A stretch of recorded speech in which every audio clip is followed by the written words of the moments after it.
1 March 2027 થી શરૂ થશે જાતિ આધારિત વસ્તી ગણતરી। સૂત્રો પાસેથી આ જાણકારી પ્રાપ્ત થઈ છે। 2 ચરણમાં જાતિ આધારિત વસ્તી ગણતરી કરવામાં આવશે। પહાડી રાજ્યોમાં 1 ઓક્ટોબર 2026 થી વસ્તી ગણતરી શરૂ થશે।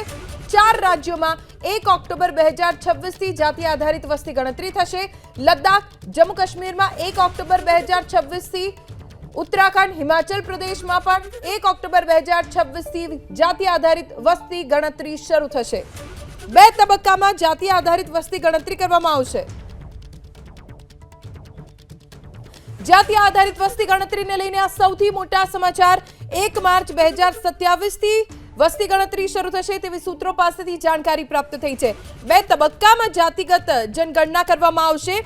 पहाड़ी राज्यों में 1 ऑक्टोबर 2026 थी जाति आधारित वस्ती गणतरी करवामां आवशे। लद्दाख, जम्मू काश्मीर, उत्तराखंड और हिमाचल प्रदेश नो तेमां समावेश थाय छे।